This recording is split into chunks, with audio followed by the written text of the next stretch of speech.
आम्ही शेती करत होतो, पाटानं पाणी सोडत होतो. मग आम्हाला हळूहळू माहिती मिळाली, मीटिंगमध्ये आम्ही जात होतो. त्यानंतर मीटिंगमध्ये गेल्यानंतर आम्हाला माहिती पडलं की बाबा अटल भूजल योजनेविषयी आम्हाला माहिती पडलं. त्यानंतर आम्ही प्रकरण केलं, आम्हाला ड्रीप मंजूर झालं, ठिबक सिंचन. त्यामुळे आम्ही मग ठिबक सिंचन हाताळलं. ठिबक सिंचन हाताळल्यानंतर आम्हाला कमीत कमी पाण्यामध्ये जास्तीत जास्त आम्ही उत्पन्न घेऊ लागलो. पहिलं आम्ही शेतामध्ये पिकं घेत होतो, त्यावेळेस कांदा, टोमॅटो, मिरची, मग ह्यांना पाटानं पाणी द्यायचं. आम्ही पाटानं पाणी दिल्यानंतर काय व्हायचं, पाणी जास्त लागायचं आणि लगेच कोरडं पडायचं. कारण का ओलं राहायचं, 2-4 दिवस ओलं राहायचं आणि लगेच कोरडं पडायचं. मग त्या पाण्यामुळं जास्त पाणी लागल्यामुळं पाणी कमी पडायचं आम्हाला.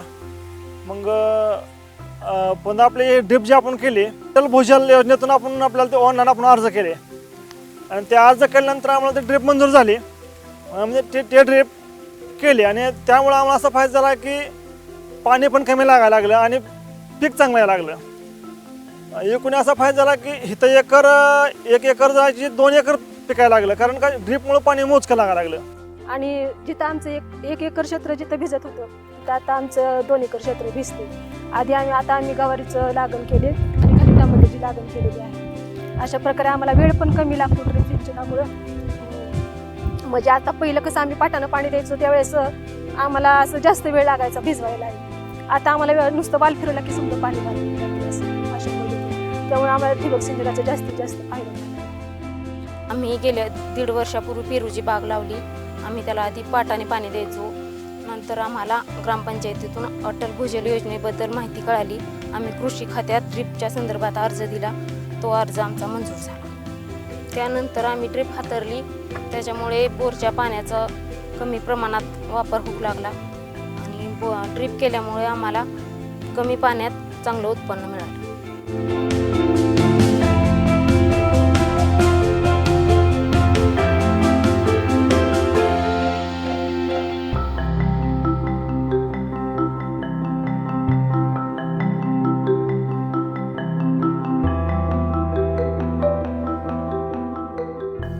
आमच्याकडे सध्या 5 एकर शेतजमीन आहे.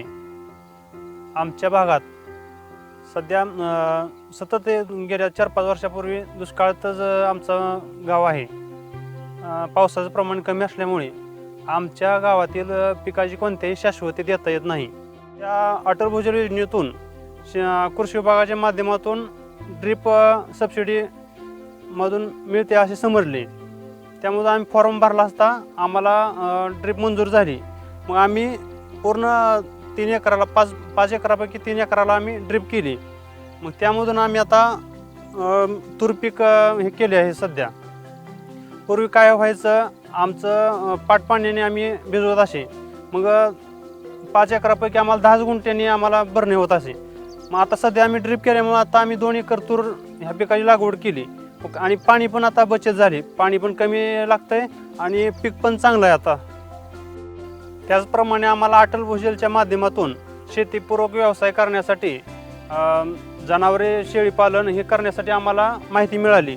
मग आम्ही पशुखाद्य म्हणून ड्रीपद्वारेच लागवड केली. दशरथ घास, सुपर नेपियर आणि मार्वेल गवत याची आम्ही 1 एकरावर ड्रीपच्या माध्यमातून लागवड केली. आता आम्हाला चारा पण भरपूर झाला आहे आणि जनावरांसाठी आम्हाला आता काय चाऱ्याची टंचाई भासत नाही.